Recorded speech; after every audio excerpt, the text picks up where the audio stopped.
बोलिए गौ माता की, गौ माता, गौ माता, गौ माता। परम आराध्या भगवती कामधेनु गौ माता के चरणों में कोटि कोटि प्रणाम।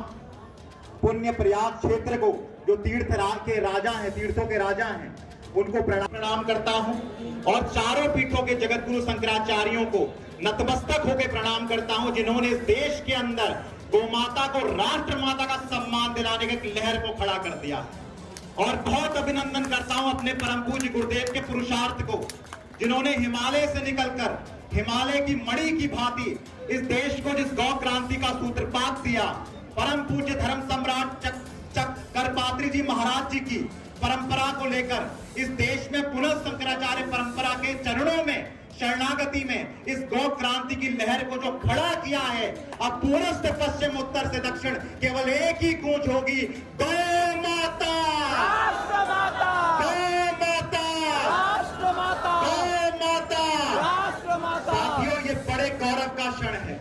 और जब जगत गुरु यहाँ पर उपस्थित हों और हमारे सामने ही परम पूज्य देखा जाए गोवर्धन पीठ के शंकराचार्य जी, उनके चरणों में भी प्रणाम करता हूं इस प्रयाग भूमि में। और एक बात सोच लीजिए अपने जीवन में कि हमें जीवन में जो भी कार्य करना है इस देश के अंदर पे, वो इस देश की जगत गुरु शंकराचार्य परंपरा के अनुसार करना है।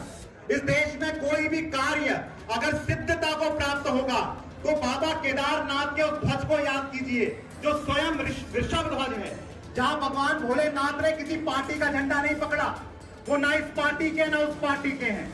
उनकी पार्टी अगर कोई है तो केवल बैल वालों की पार्टी है, गाय वालों की पार्टी है। और जो गौ माता की बात करेगा, जो गौ माता को राष्ट्र माता का सम्मान देगा, वो परंपरा जगत गुरु शंकराचार्य भगवान की है। इस परंपरा के उत्कर्ष के साथ, इसके मूल संविधान के साथ कोई छेड़छाड़ बर्दाश्त नहीं की जाएगी। और गाय को पशु कहना, परम पूज्य गुरुदेव ने पूरे भारत में कहा कि पशु कहना ही उसकी हत्या है, और गाय को माता का सम्मान दिलाना ही उसकी रक्षा है। जब तक गाय पशु है, कौन माई का लाल उसको बचा सकता है, और जब गाय माता है तो कौन माई का लाल उसे काट सकता है। इस देश की सरकारों से लेकर इस देश के सनातनियों को यह समझना पड़ेगा कि यह बात हमें तय करनी पड़ेगी कि इस देश में गौ माता के सिवाय हमारे लिए अब कुछ भी महत्वपूर्ण नहीं है, क्योंकि धर्म की चल मूर्ति अपने आप में गतिमान मंदिर सर्वदेवमयी जगत माता गौ माता और धर्म स्वरूपा अपने आप में नंदी भगवान की अगर हत्या हो रही हो तो इससे बड़ा दुर्भाग्य देश के साथ क्या हो सकता है। याद कीजिए अपने आप में करपात्री जी महाराज की उस परंपरा को, 1966 के इतिहास को, इस देश में शंकराचार्य परंपरा के उस उत्कर्ष को, जिसका गवाह बनने में न जाने कितना समय लग गया। और 1966 के बाद आज प्रयागराज में वो समय आया जब ये हिंदुस्तान एक साथ बोलेगा, गौ माता, गौ माता, गौ माता।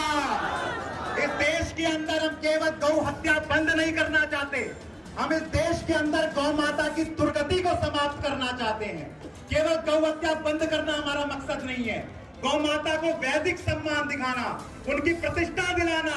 क्योंकि अगर गौ हत्या बंद हो गई तो भी जिन राज्यों में गाय की हत्या बंद है, गाय सड़कों में एक समस्या बनकर आ रही है। और वही लोग, ये सरकार का व्यवस्था का एक कुचक्र है। अगर गौ हत्या केवल बंदी की जाएगी तो सरकार के द्वारा जब गौ हत्या बंदी होगी तो वो गाय कत्ल नहीं है, कहीं जा नहीं पा रही, सड़कों में दिखाई दे रही है।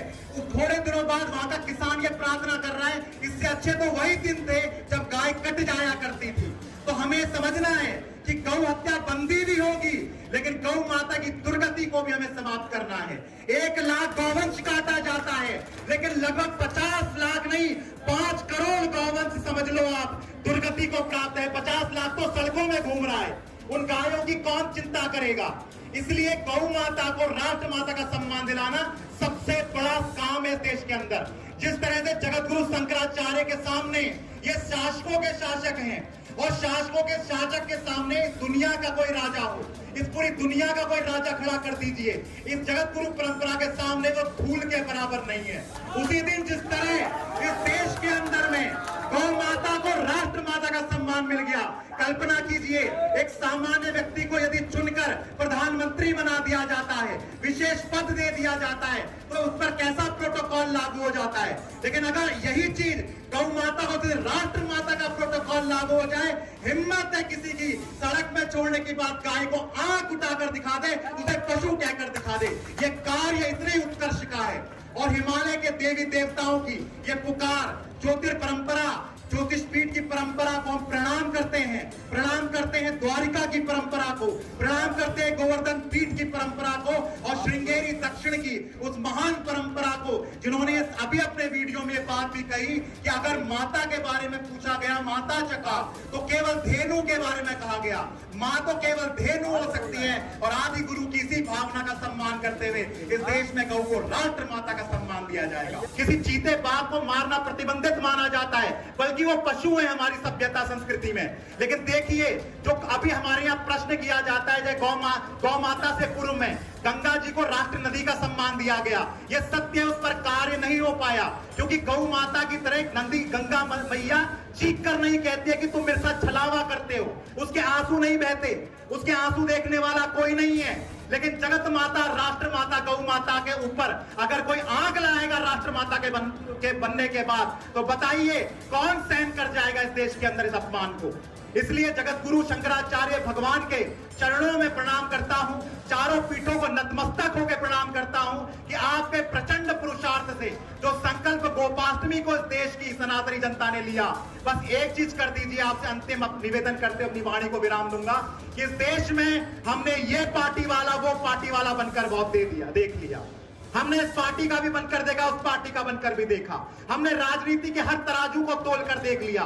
लेकिन कठोपनिषद की उस कथा को याद कीजिए कि नचिकेता धर्म के लिए और केवल गौ माता के प्रसंग में अपने पिता से प्रश्न कर जाता है और अपने पिता का से संबंध विच्छेद कर देता है। तो कोई नेता हो, कोई प्रधान हो इस देश का, कोई राष्ट्रपति हो, कोई भी हमारे पिता से बढ़कर नहीं हो सकता। जब पिता को भी सही राह पर लाने का अधिकार शास्त्र देता है, तो आप राजाओं पर क्यों लीन हो रखे हैं? क्यों इस प्रजातंत्र लोकतंत्र में गौहत्या का पाप को ले रहे हैं? इसलिए बस धर्म के सगे बन जाइए, एक बार गाय वाला बनकर देख लीजिए। इस देश में जो वर्तमान सरकार है, ये सरकार तुरंत आपकी बात को मानेगी। बाध्य होना पड़ेगा सरकार को गौ माता का, राष्ट्र माता का सम्मान देने के लिए, क्योंकि अगर ये सम्मान नहीं दिया जा, जिस तरह से पूर्व की पार्टियां रसातल में समा गई हैं, आप सरकार में रहिए या कहीं भी रहिए, कितने ग्लोबल लीडर बन जाएंगे दुनिया में, लेकिन जब मृत्यु होगी ना किसी व्यक्ति की, फिर चाहे वो राजा हो या रंग हो, मुंह तो स्वयं शंकर, जगत गुरु शंकर को ही दिखाना पड़ेगा, स्वयं मुंह नारायण भगवान को दिखाना पड़ेगा। और वहां जवाब एक सामान्य बैठा हुआ गौभक्त से लेकर एक प्रधान पद में गौभक्त वाला क्या देगा। तो इसी बात को कहते हुए अपनी वाणी को विराम देता हूं। जितने गौ सांसद यहाँ पे आए उनको भी प्रणाम करता हूं। और जिस तरह से ये रचनात्मक प्रयास चल रहा है, इस आंदोलन से जुड़िए। इसी के साथ में जैसे उत्तराखंड की विधानसभा ने और हिमाचल की विधानसभा ने प्रस्ताव भेजा है, बहुत जल्दी ऐसा दिल्ली में भी होगा, अन्य राज्यों में भी होगा। इस काम को भी अपने स्तर में कीजिए। हमें कई तरह से इस काम को करना है, आंदोलन की तरह भी चलाना है, कुछ भी करना पड़ जाए, बस गौ माता को राष्ट्र माता का सम्मान दिलाना है। बोलिए गौ माता की, ये जन्म जन्म का कि गाय हमारी, ये भारत भाग्य विधाता है कि गौ माता को राष्ट्र माता। बहुत अभिनंदन परम पूज्य शंकराचार्य।